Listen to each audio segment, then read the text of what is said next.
وأشهد أن لا إله إلا الله وحده لا شريك له وأشهد أن محمدا عبده ورسوله.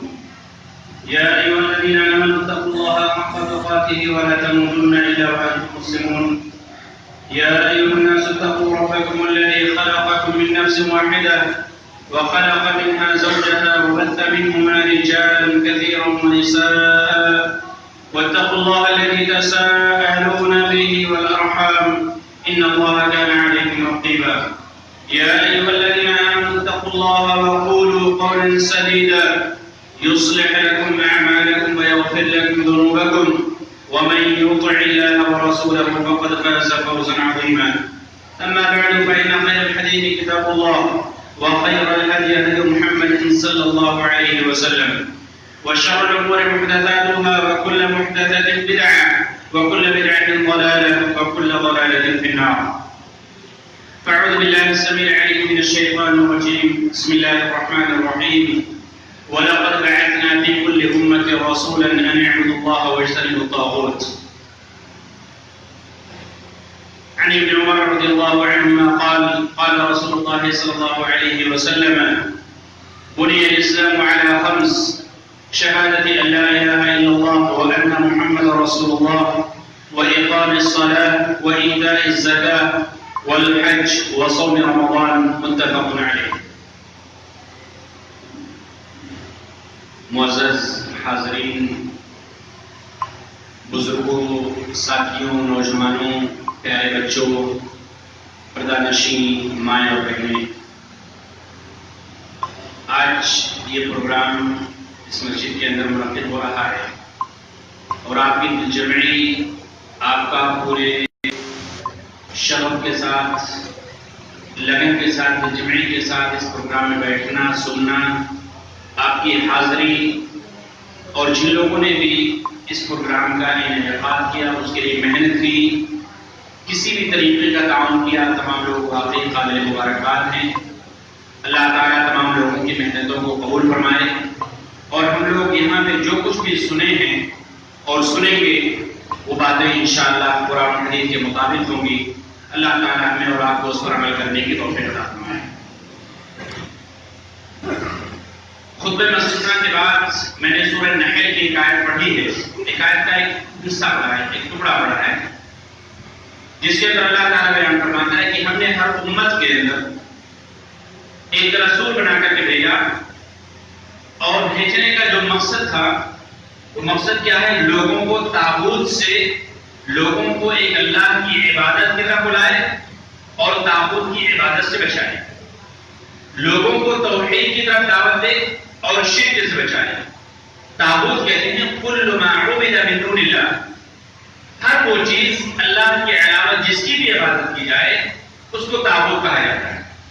پتھر کی عبادت کی جائے، مورتی کی عبادت کی جائے، کسی قبر کی عبادت کی جائے، مزار کی عبادت کی جائے، کسی انسان کی عبادت کی جائے، کسی درخت کی عبادت کی جائے، کسی بھی چیز کی عبادت کی جائے، کل ما عبد من دون اللہ، ہر وہ چیز جس کی اللہ کے علاوہ عبادت کی جائے اس کو طاغوت کہا جاتا ہے. تو انبیاء کے آنے کا مقصد اللہ کی توحید کو، اللہ کی وحدانیت کو اس روئے زمین پر قائم کرنا اور لوگوں کو شرک جیسے مہلک بیماری سے بچانا. اور ہمیں اور آپ کو معلوم ہے کہ اللہ کے نبی صلی اللہ علیہ وسلم جب مکہ مکرمہ کے اندر مبعوث کیے گئے، آپ کو آخری نبی اور رسول بنا کر کے بھیجا گیا، تو آپ نے سب سے پہلے جو دعوت دی وہ توحید کی دعوت دی. کیا کہا کہ اے لوگوں ایک اللہ کی عبادت کرو، ایک اللہ ہی کے سامنے سجدہ ہو، ایک اللہ ہی کی عبادت کرو اور یہ اپنے ہاتھوں سے بنائی ہوئی چیزوں کی پوجا پرستش نہ کرو. تو وہی لوگ آپ کے مخالف ہو گئے، وہی لوگ آپ کے دشمن ہو گئے جو آپ کو الصادق الامین کے نام سے جانتے تھے کہ آپ سچے ہیں، آپ امانتدار ہیں. لیکن جب آپ صلی اللہ علیہ وسلم نے توحید کی بات کی، لوگوں کو اللہ کی طرف بلایا، لوگوں کو معبودان باطلہ سے الگ ہونے کی دعوت دی، تو وہی مکہ والے، وہی آپ کے گھر اور خاندان کے لوگ دشمن بنے. لیکن پھر بھی آپ صلی اللہ علیہ وسلم اللہ کے رحمت سے مایوس نہ ہوئے. 13 سال تک مکہ کی جو زندگی ہے وہ صرف اور صرف عقیدہ توحید پر مبنی. صرف عقیدہ توحید پر، یعنی عبادت، نظر و نیام، قربانی، سجدہ، رکوع، جو کچھ بھی عبادتیں ہیں، دعا، مناجات، خوف، توکل، یہ تمام جس ذات کے لیے ہونی چاہیے وہ ایک اللہ کی ذات ہے، دنیا کے اندر کسی اور کے لیے نہیں ہونی چاہیے۔ یہ عقیدہ راسخ کرنے کے لیے، لوگوں کے دلوں میں بٹھانے کے لیے اللہ کے نبی صلی اللہ علیہ وسلم نے 13 سالہ مکی زندگی میں صرف اسی پہ محنت، اور کوئی دعوت نہیں تھی وہاں پہ، نہ نماز کی دعوت، نہ روزے کی دعوت، نہ زکات کی، نہ حج کی، نہ کسی اور کی امور کی دعوت۔ اگر محنت تھی تو صرف عقیدہ توحید کی محنت۔ اس لیے ہمیں بھی چاہیے کہ ہم سب سے پہلے جس قریہ میں جائیں، جس گاؤں میں بھی جائیں، وہاں عقیدہ توحید کی دعوت کو عام کرنے کی کوشش کریں، اس لیے کہ آج مسلمانوں کے اندر بھی بہت سے ایسے لوگ ہیں جو اللہ کے ساتھ غیروں کی پوجا کرتے ہیں، غیروں کی عبادت کرتے ہیں، غیروں کو اللہ کے ساتھ شریک ٹھہراتے ہیں، جو خصوصیات، جو امتیاز، جو صفات اللہ کے لیے ہیں وہ دوسروں میں شریک ٹھہراتے ہیں۔ آج لوگ شرک کو نہیں سمجھ رہے، جس کی وجہ سے لوگ یہ کہتے ہیں کہ اللہ کے ساتھ شرک نہیں کرتے۔ مزاروں پہ جانا، چادریں چڑھانا، طواف کرنا، ان کا ڈر خوف اپنے دلوں میں بٹھانا، جو وہاں پہ مدفون ہیں ان کے ذریعے سے اپنی باتوں کو اللہ تک پہنچانے کی کوشش کرنا، یا نعرے کو انہی سے مانگنا، یا یہ کہنا کہ اگر میں ان کی زیارت نہیں کروں گا، طواف نہیں کروں گا، چادر نہیں چڑھاؤں گا، مرغے ذبح نہیں کروں گا تو پھر میں بہت پریشانی میں آ جاؤں، میری زندگی تباہ ہو جائے گی۔ یہ جو ڈر خوف اس میت سے ہے، اس مدفون سے ہے، جو زمین کے اندر زمین بوس ہے، اس سے ہے۔ یہ جو ڈر خوف ہے یہ اللہ کی خصوصیات ہے، اس کو ہم نے غیروں میں داخل کر دیا۔ اسی کو کیا کہتے ہیں؟ شرک کہتے ہیں۔ کیا کہتے ہیں؟ اسی کو دین اسلام کے اندر شرک کہا جاتا ہے، کہ اللہ کی عبادت کو کسی اور میں شیئر کرنا، اللہ کی عبادت میں کسی اور کو شریک ٹھہرانا۔ دعا صرف اللہ کے لیے کرنا، کس سے کرنی ہے؟ اللہ سے کرنی ہے۔ اب آپ کسی اور سے دعا مانگیں گے جو مدفون ہو چکا ہے، جس کے اندر کوئی طاقت نہیں، وہ ہماری دعاؤں کا محتاج ہے، تو یہی اللہ کی ذات میں، اس کی صفات میں، اس کی عبادت میں، اس کی توحید میں شرک کرنا۔ اسی کو آج عام مسلمان نہیں سمجھ رہا ہے۔ آج دیکھیے عام مسلمانوں کے اندر بہت سارے ایسے لوگ ہیں جو اللہ کے ساتھ شرک کرتے ہیں۔ اس روئے زمین پر شرک جیسے عظیم گناہ کو بالکل دھڑلے سے کیا جا رہا ہے، اور ایک مسلمان یہ نہیں سمجھتا کہ میں اللہ کے ساتھ شرک کر رہا ہوں۔ اس لیے عقیدہ توحید کو سمجھنے کی ضرورت ہے، اور عقیدہ توحید کو سمجھ کر اس کے دلوں میں پیوست کرنے کی ضرورت ہے۔ اور جو لوگ سعودی عربیہ کے اندر رہتے ہیں ان کو یہ بتانا چاہتا ہوں کہ آپ سعودی عربیہ کے اندر جس شہر کے اندر ہوں، جس مارکیٹ کے اندر ہوں، وہاں پہ شعبہ جالیات ہے، شعبہ دعوت و تبلیغ ہے، اور وہاں پہ الحمدللہ تمام مراکز کے اندر، تمام جالیات کے اندر، ہر شہر کے اندر، ہر زبان میں کام کرنے والے جامعہ اسلامیہ مدینہ یونیورسٹی سے فارغ التحصیل لوگ، وہاں سے فاضل لوگ، فارغ لوگ وہاں پہ کام کرتے ہیں۔ اگر یہاں کے بہت سارے نوجوان ہیں، اگر آپ بھی رہتے ہیں وہاں جا کے استفادہ کیجیے، وہاں سے جا کے علم دین حاصل کیجیے۔ آپ ذریعے معاش لیے وہاں گئے، لیکن تھوڑا سا وقت نکال کے آپ دین بھی حاصل کیجیے۔ آپ عقیدے کو سمجھنے کی کوشش کریں، توحید کو سمجھنے کی کوشش کریں، شرک کو سمجھ کر اس سے دوری اختیار کریں، سنت کو سمجھیں، اتباع سنت کو سمجھیں، اور اس پر عمل پیرا ہونے کی کوشش کریں۔ اسی طریقے سے بخاری اور مسلم کی میں نے ایک حدیث پڑھی ہے جس کے اندر 5 چیزوں کا اللہ کے نبی صلی اللہ علیہ وسلم نے ذکر کیا ہے، جس کو ارکان اسلام کہا جاتا ہے۔ اسلام کے ارکان، اسلام کے ارکان 5 ہیں۔ اسلام کے ارکان کتنے ہیں؟ 5 ہیں۔ 5 چیزوں پر اسلام کی بنیاد رکھی گئی، اسلام کے کھمبے، پلرز، جس میں اسلام کی عمارت پائے، اس کو اللہ کے نبی صلی اللہ علیہ وسلم نے ایک حدیث کے اندر، جو صحیح بخاری کے اندر اور صحیح مسلم کے اندر موجود ہے، آپ صلی اللہ علیہ وسلم نے بیان فرمایا اسلام کی بنیاد 5 چیزوں پر رکھی گئی۔ سب سے پہلی چیز شہادت اللہ الہ الا اللہ وان محمد رسول اللہ، اس بات کی گواہی دینا کہ اللہ کے علاوہ کوئی معبود برحق نہیں اور محمد صلی اللہ علیہ وسلم اس کے بندے اور اس کے رسول ہیں. نماز قائم کرنا، زکات دینا، حج کرنا اور ایک مہینے کے روزے رکھنا. اس کے اندر جو سب سے پہلی چیز ہے جو توحید ہے، رسالت ہے، اللہ پر اور اس کے رسول پر ایمان لانا. عقیدے توحید پر بات ہو چکی ہے. اس کا جو ضد ہے، توحید کی جو ضد ہے وہ شرک ہے. آج ہمارے بہت سارے بچے ہیں جن کے گھروں میں آپ دیکھیں گے تعویذ لٹک رہی ہوتی. بچے کالا دھاگا باندھے ہوئے، کمر میں کالا دھاگا باندھے ہوئے، یہاں پہ بازو میں کالا دھاگا باندھا ہوا ہے. نظر بد سے بچانے کے لیے، پریشانیوں سے بچانے کے لیے اب سوال یہ پیدا ہوتا ہے کہ کیا ایسا کرنا جائز اور درست ہے یا نہیں؟ اگر جائز اور درست ہوگا تو ظاہر سی بات ہے دین کے اندر موجود ہوگا، اور اگر غلط ہے یعنی حدیث کے اندر اس کا ثبوت نہیں ہے، شریعت کے اندر اس کا ثبوت نہیں ہے، تو ظاہر سی بات ہے ایسا عمل کرنا جائز اور درست نہیں ہے. اللہ کے نبی صلی اللہ علیہ وسلم نے ایک حدیث کے اندر بیان فرمایا من تعلق تمیمۃ فقد اشرک، جس نے تعویذ لٹکائے اس نے اللہ کے ساتھ شرک کیا. جس نے تعویذ لٹکائے اس نے اللہ کے ساتھ شرک کیا.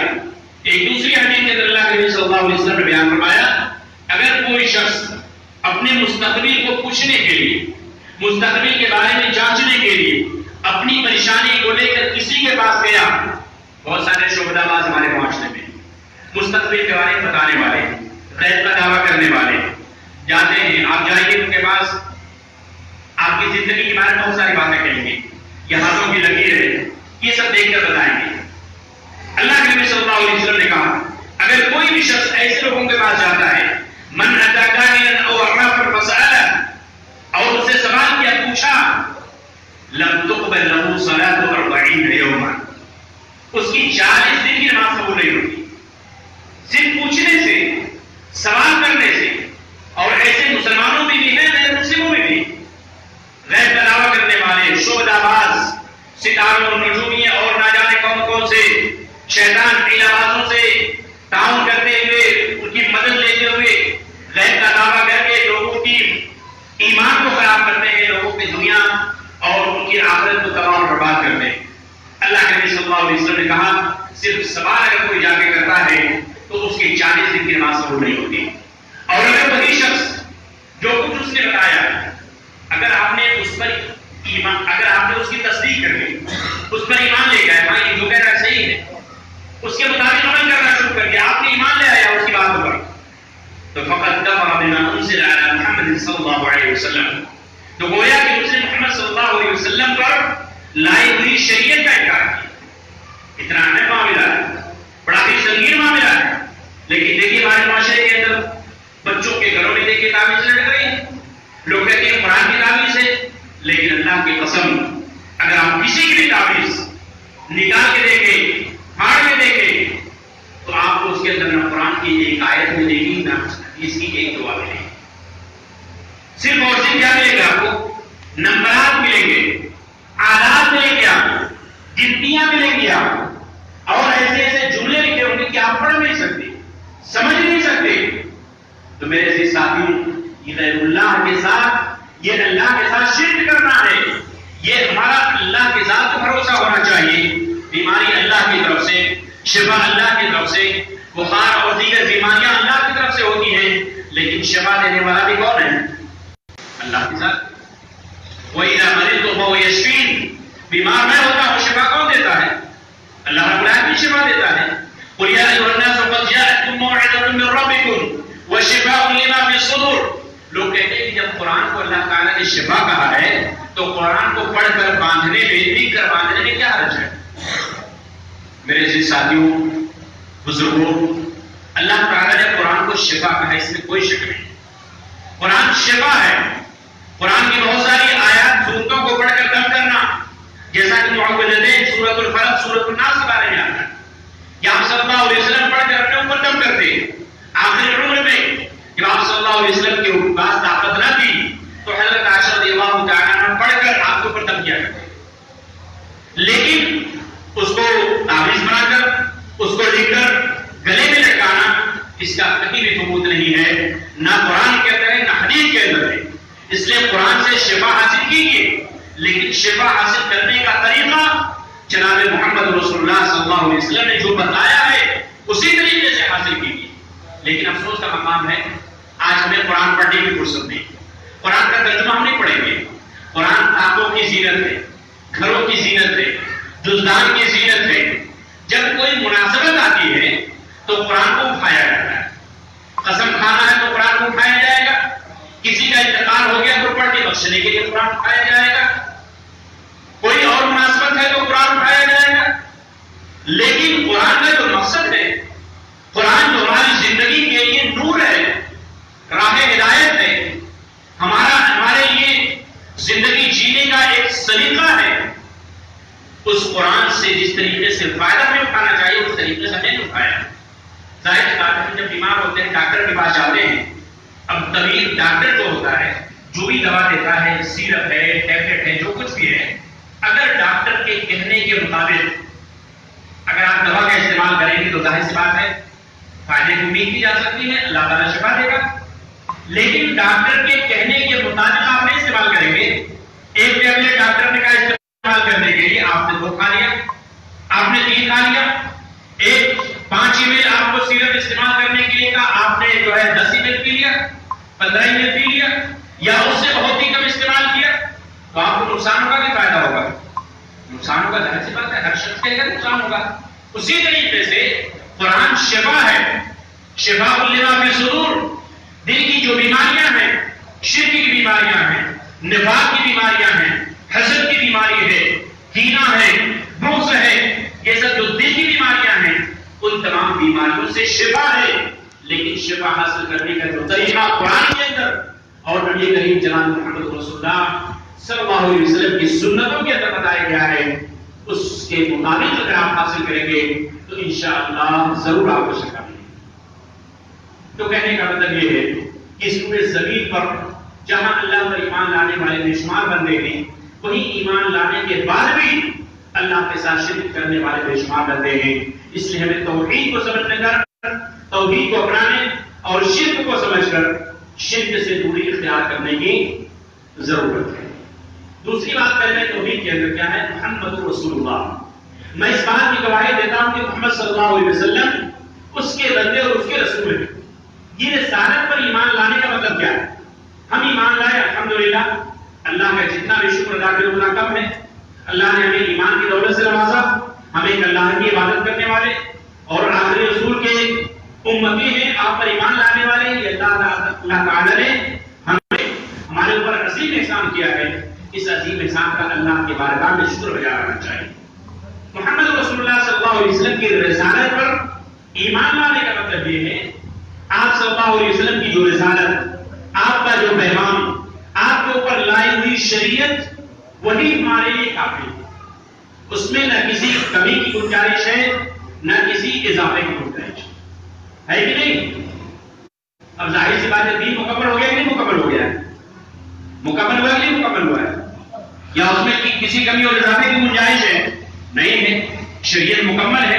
آپ صلی اللہ علیہ وسلم کے اوپر قرآن مجید 23 سالہ نبوی زندگی کے اندر 13 سالہ مکی زندگی، 10 سالہ نبوی مدینہ مدنی زندگی، 13 سالہ نبوی زندگی کے اندر قرآن کا نزول ہوا اور شریعت مکمل ہوئی۔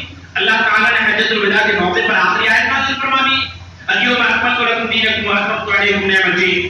تو جب شریعت مکمل ہو گئی ہے تو مکمل ہونے کا مطلب یہ ہے کہ اب ہمارے لیے صرف 2 ہی چیزیں زندگی گزارنے کا جو طریقہ ہے، جو ہمارے لیے مشعل راہ ہے، جس کو اپنا کر، جس پر چل کر ہم دنیا کے اندر بھی سرخرو ہو سکتے ہیں اور آخرت کے اندر بھی کامیابی آپ کی قدم بوس ہوگی، وہ ایک اللہ کا قرآن ہے اور دوسرے جناب محمد رسول اللہ صلی اللہ علیہ وسلم کی پیاری پیاری سنت ہے، جس کو دوسرے الفاظ میں اللہ کی اطاعت اور رسول کی اطاعت کہا جاتا ہے۔